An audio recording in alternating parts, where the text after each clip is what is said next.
Today we'll see about COPD. COPD means nothing but chronic obstructive pulmonary disease. First we'll go about definition of the COPD. As we know that it is a persistent obstruction of airways which encompasses a number of diseases including emphysema and chronic bronchitis. So COPD is nothing but a togetherness of two diseases known as emphysema and chronic bronchitis. So first, what is emphysema? We'll call that emphysema as pink puffers, means patient with emphysema, we'll call patients with emphysema as pink puffers because of difficulty in breathing, but they are well perfused. And what is chronic bronchitis means? We'll call the patients with bronchitis, chronic bronchitis as blue bloaters because they are usually cyanized. Cyanized means, why we are calling it as cyanized or blue bloaters means, in patients with chronic bronchitis we are seeing that there is a presence of blue color around their lips or fingers and skin. So due to this, why this is saying this blue color means due to the absence of enough blood supply.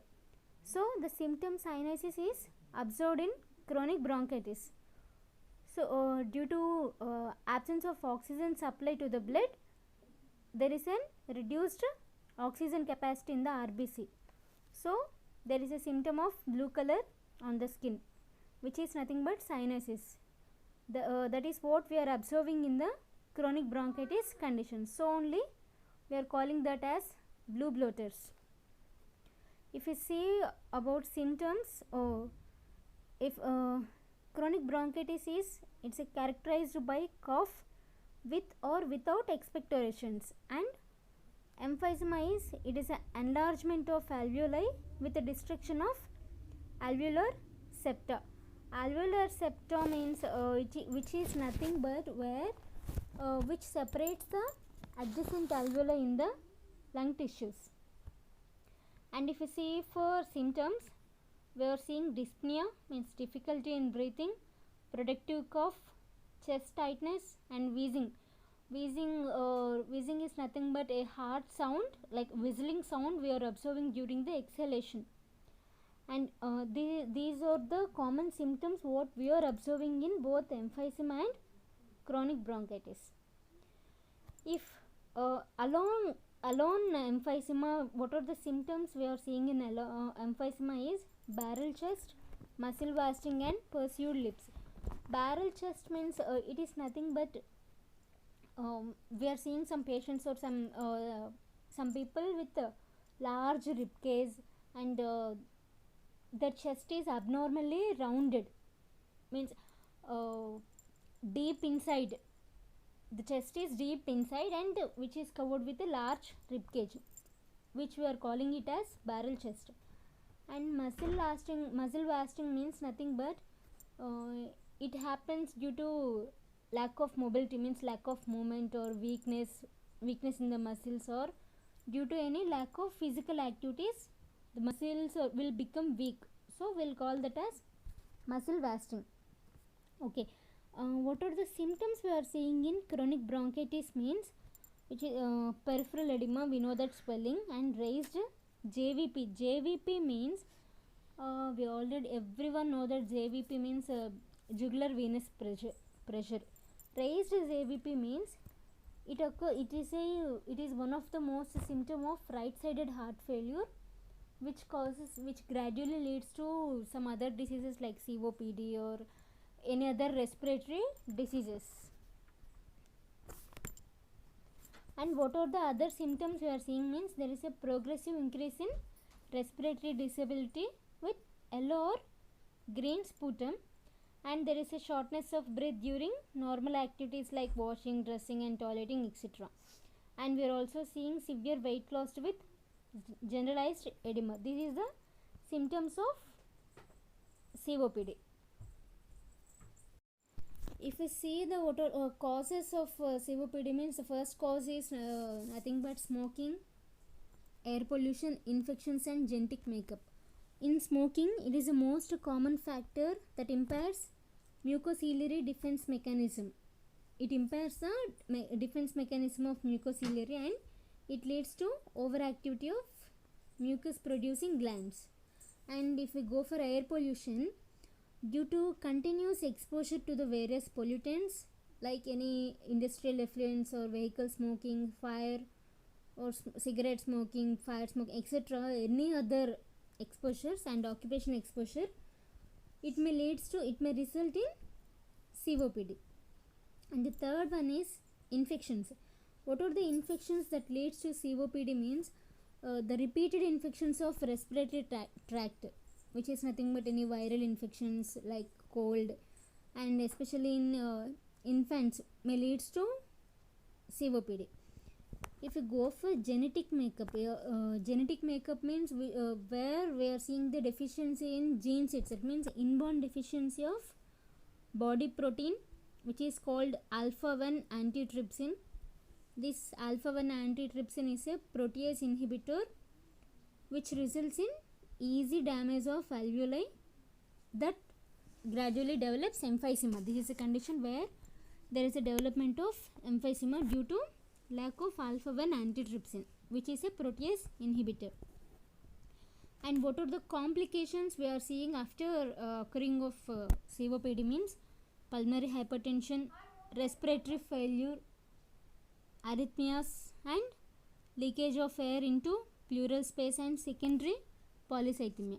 Secondary polycythemia means which is nothing but there is an increase in RBC mass with gradual means with the enhanced stimulation of RBC production. Due to increased production of RBC, there is an increase in the mass of RBC which is known as secondary polycythemia.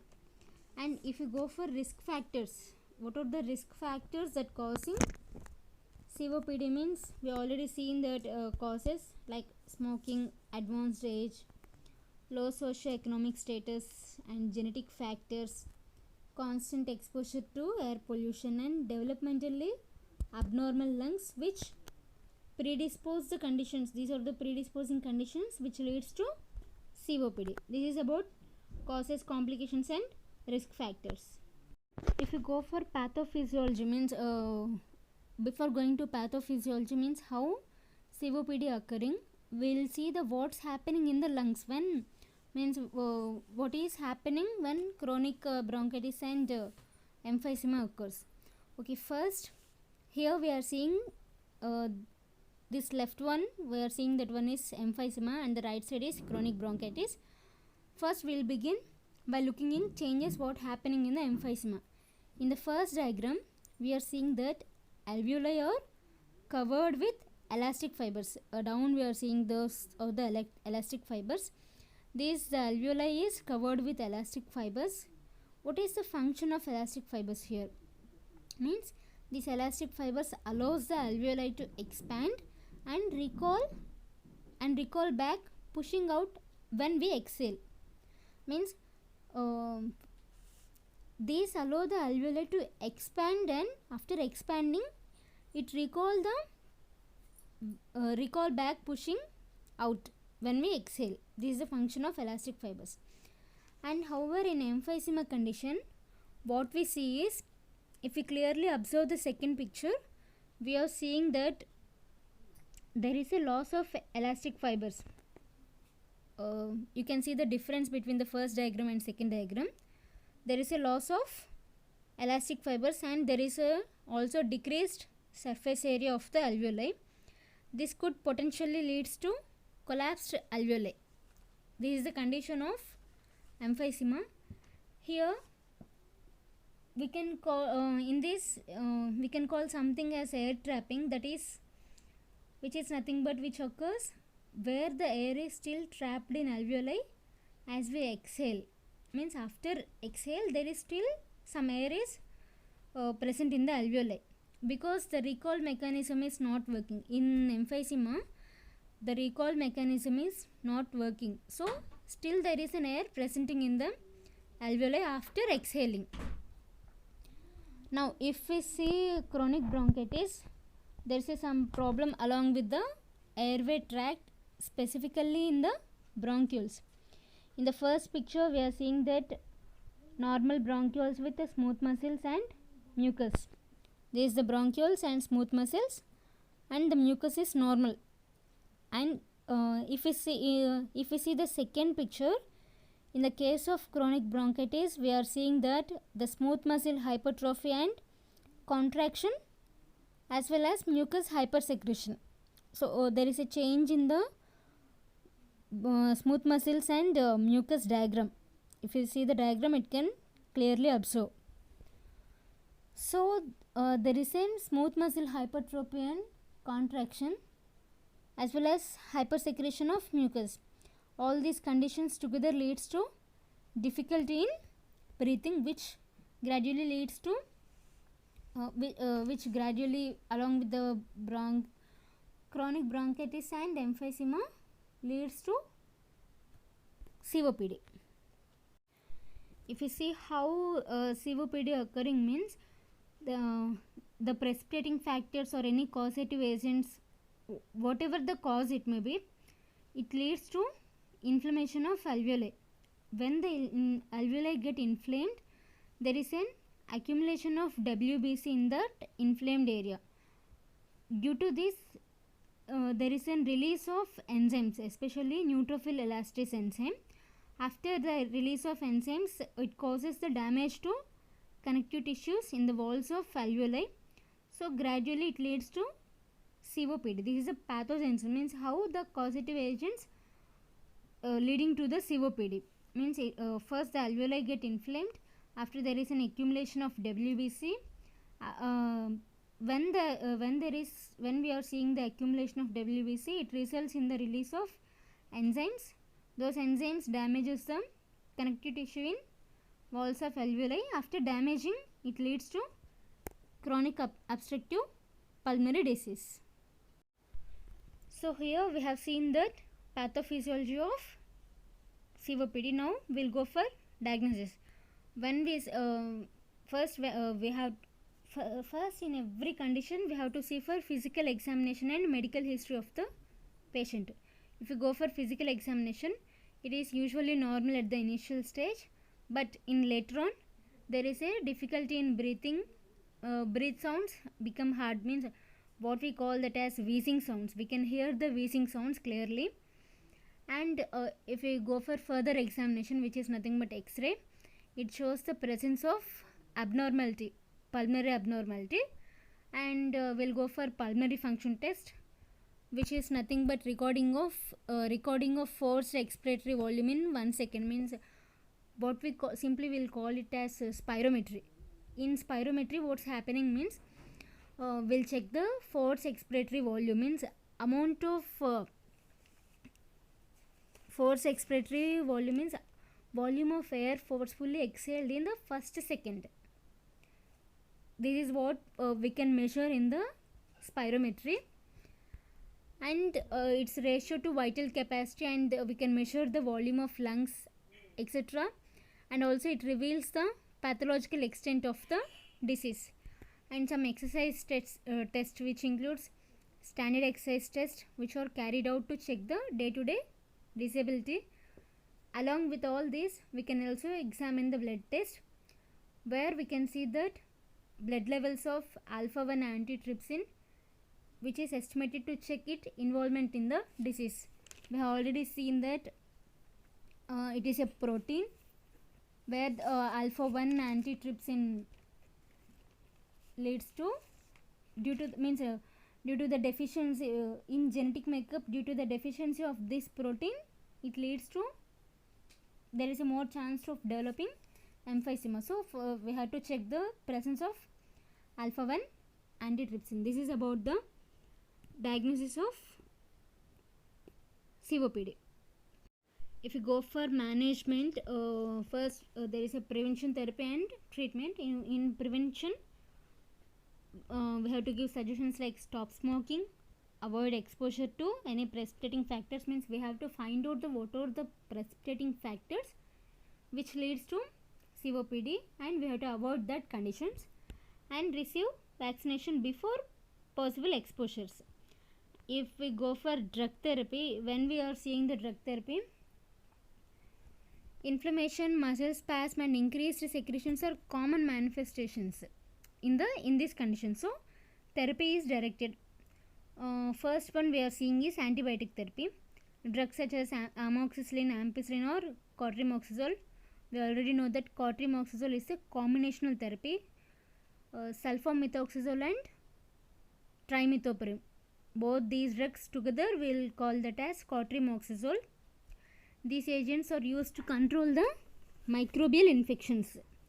And we will go for bronchodilators. Nebulized salbutamol, terbutaline. These are the beta 2 agonists. We already know that these are the beta 2 agonists which causes bronchodilation by how they will cause bronchodilation means by stimulating the parasympathetic nervous system. These drugs are used to relieve the spasm. These drugs are used to muscle spasm which is caused by the disease. So next one is respiratory stimulants. IV infusion of certain respiratory stimulants like doxapram HCl, which is very especially used in patients with respiratory acidosis. And we'll use that corticosteroids, means inhaled corticosteroids. If the above conditions are not effective in the treatment, we'll go for corticosteroids. Administration of steroids is recommended in patients to relieve the inflammation. And next one is oxygen therapy. The continuous oxygen therapy with simultaneous arterial blood gas, and this is given to improve the blood oxygen level and mental status and also cardiac function. Why we are giving oxygen therapy means due to absence of oxygen levels, it leads to chronic bronchitis. So we have to go for oxygen therapy. And physiotherapy also needed because the controlled exercise under the guidance of physiotherapist, it ensures that there will be increase in the quality of life and reduction in the hospital stay. And the next one, replacement therapy. As well, due to the deficiency of the alpha-1 antitrypsin, it may leads to emphysema. So there will be a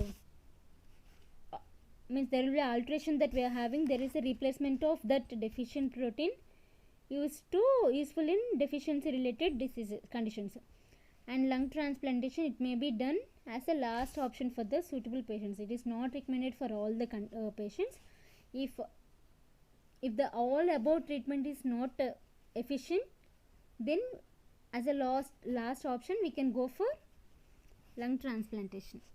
This is completely about the COPD. That's all.